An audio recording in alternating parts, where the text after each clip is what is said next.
Bonjour à tous, donc aujourd'hui petite vidéo assez spéciale. Nous sommes aujourd'hui donc le 12 février et il fait 8 degrés. Et donc la particularité de cette vidéo est la suivante. Ce dimanche, j'ai rencontré une personne dans le métro et il me posait des questions par rapport à ma tenue. Alors, pour information, pour que vous soyez en mesure de me voir, attendez, j'essaye de me cadrer de façon à ce que vous voyez l'ensemble. Boum. Hop, comme vous pouvez le constater, short et débardeur sous 8 degrés.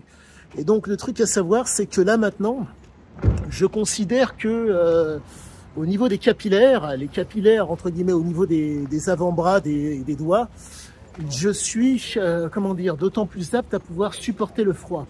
Il s'avère que cela fait 7 ans que je pratique entre guillemets la marche, si je puis dire, par temps froid en t-shirt avec, au départ c'était en jean, pardonnez-moi, avec des chaussettes taille basse. Et là maintenant, mon objectif est de continuer, vaille que vaille, mais cette fois par temps froid en débardeur et en short. Et donc, la raison pour laquelle entre guillemets, il y a cette différence et cette capacité à pouvoir le faire est la suivante. Mon corps, les capillaires de mon corps, si je puis dire, ont été habitués au froid. J'ai pour habitude tous les jours, hiver comme été, de me doucher à l'eau froide. Et là maintenant, de par le fait que je suis donc en débardeur par temps froid et en short par temps froid, il faut savoir que tout ce qui est, alors les jambes et les bras, qui vont être moins pourvus normalement en chaleur, car par temps froid, il faut savoir que les organes dits vitaux, le cerveau, le cœur, le foie, les reins, ce qu'on appelle communément le corps en physiologie, vont être les principaux organes qui vont être pourvus en sang. Et moi, de par mon comportement et de par l'habitude que j'ai prise, je fais en sorte donc que j'ai fait en sorte donc que entre guillemets, que les organes dits vitaux soient les organes principaux qui vont être pourvus en sang. Mais maintenant, il faut savoir que pour pouvoir supporter le froid, il faut à tout prix que les extrémités, que ce sont les doigts et les doigts de pied, voire la plante des pieds, soient préservés du froid. Et si ce n'est pas fait, la problématique sera la suivante. Vous allez risquer d'avoir des engelures. Les engelures sont dues au fait que, au niveau donc, les engelures, je vais vous montrer si je puis dire. Les engelures sont dues au fait que là, au niveau des doigts, vous avez des capillaires. Si les capillaires ne sont plus irrigués, eh bien, il y a entre guillemets engelure, le froid apparaît. Et donc, il faut à tout prix que la microcirculation qu'il y a au niveau des doigts et au niveau des doigts de pied puisse perdurer pour être bien. Pour faire simple, si par malheur, si le froid vous prend de trop, le problème, vous ne serez plus en mesure de pouvoir interagir, tenir quoi que ce soit, et votre focus par rapport à une situation quelle qu'elle soit sera moindre. Là, c'est la raison pour laquelle je vous dis que, c'est pour cette raison, si je puis dire, que je me suis habitué au froid. Car le premier confort à devoir respecter vaille que vaille, c'est le confort de vos extrémités. Si ce confort, si la microcirculation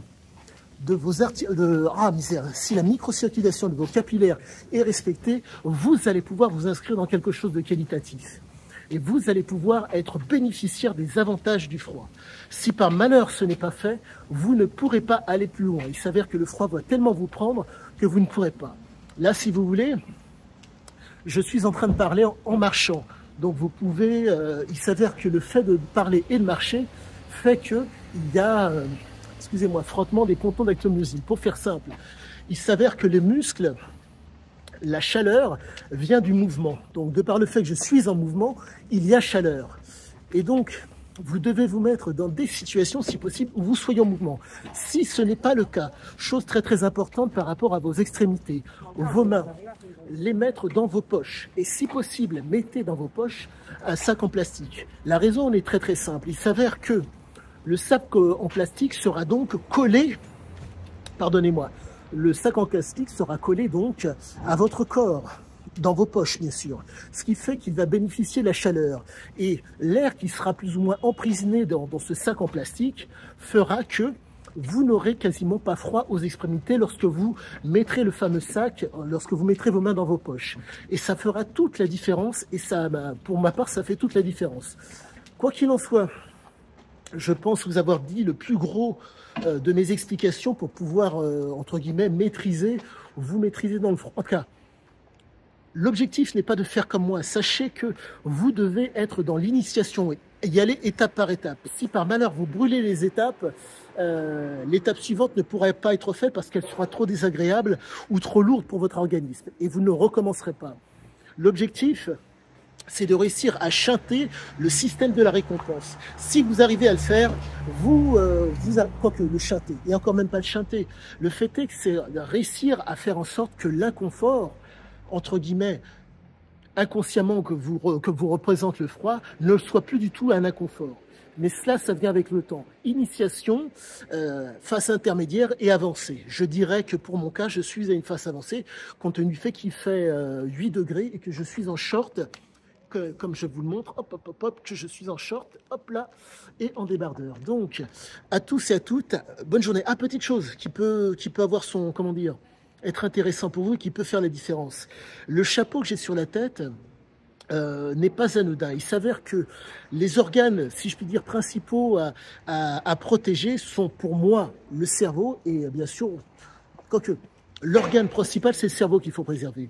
Donc si le préfrontal, le cerveau qu'il a, pardonnez-moi, le cortex est préservé, il y a quelque chose d'autant plus qualitatif à faire. Donc, quoi qu'il en soit, je vous dis à tous à la prochaine et à bientôt.